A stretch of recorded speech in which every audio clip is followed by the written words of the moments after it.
मुझे न्यायपालिका पर भरोसा है, जांच पर भरोसा है, देश के अंदर जो न्याय देने की प्रक्रिया है उस पर भरोसा है। अलग से मुझे कुछ नहीं कहना है। फेडरेशन के अध्यक्ष के तौर पर सांसद जी आपसे लोग बोल रहे हैं कि अगर आप इस्तीफा दे देंगे तो एक सही जांच हो जाएगी, इस पर आपका क्या कहना है? नहीं, फेडरेशन का कोई रोल नहीं है, फेडरेशन का कोई रोल नहीं है और इन लोगों की डिमांड लगातार बदलती है। अगर इनके पुराने बयानों को आप सुनेंगे तो ये जनवरी में इनकी मांग निकल करके आई थी कि अपने पद से इस्तीफा दें। मैंने उस समय कहा था कि पद से इस्तीफा देने का मतलब है कि मैंने इनके आरोपों को स्वीकार कर लिया। मेरा कार्यकाल लगभग पूरा हो चुका है। जब तक नई बॉडी नहीं बन जाती है, और अभी सरकार ने आईओ की एक कमेटी गठित की है, 3 लोगों की कमेटी गठित की है, जिसमें एक कोई हाई कोर्ट का जज होगा या सुप्रीम कोर्ट का जज होगा। उनकी देखरेख में 45 दिनों के अंदर चुनाव संपन्न होना है। चुनाव संपन्न होते ही मेरा कार्यकाल स्वतः समाप्त हो जाएगा। इस्तीफा कोई इतनी बड़ी चीज नहीं है, लेकिन अपराधी बनकर नहीं, अपराधी बनकर के नहीं, मैं अपराधी नहीं हूँ। और इनकी डिमांड लगातार बदल रही है। अगर इनके बयान को आप सुनेंगे तो लगातार ये देखेंगे कि ये हर रोज एक नया मुद्दा लेकर के आ जाते हैं। इन्हीं के कहने पर जांच कमेटी बनी, इन्हीं के कहने पर एक व्यक्ति ऐसा है जिसको जांच कमेटी में शामिल नहीं होना चाहिए था, उसको भी सरकार ने शामिल किया। मुझे आपत्ति करनी चाहिए थी, मैंने कोई आपत्ति नहीं की। जांच कमेटी की रिपोर्ट लगातार इनके पास पहुंच रही थी। कौन कौन खिलाड़ी क्या क्या बोला, लगातार डे बाई डे इनके पास पहुंच रही थी।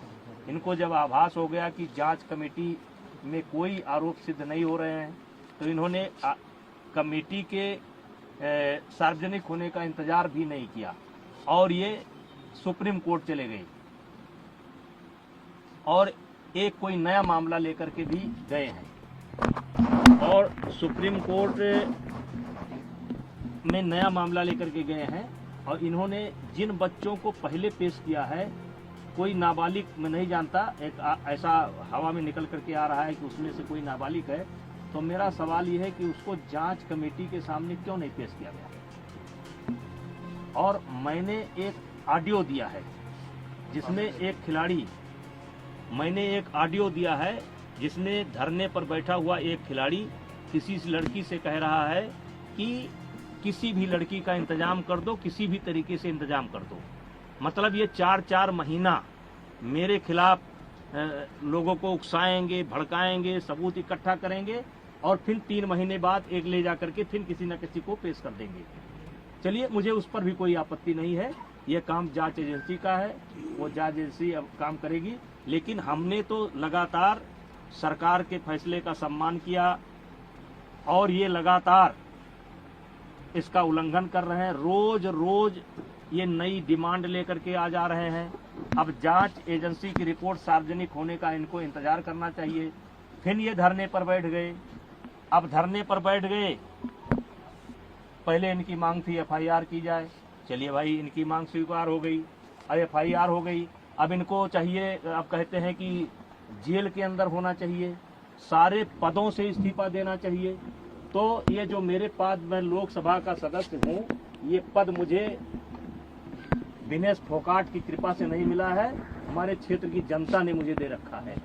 और एक बार नहीं, 6 बार दे रखा है। 6 बार मुझको दिया, मेरी पत्नी को दिया, और उनको उनकी कृपा पर नहीं है। और कुश्ती संघ का अध्यक्ष पद भी उनकी कृपा पर नहीं है। मैं चुनाव लड़ करके जीता हूँ। और आपके माध्यम से आप सवाल पूछेंगे तो मैं कहना चाहता हूँ, एक ही परिवार और एक ही अखाड़ा क्यों?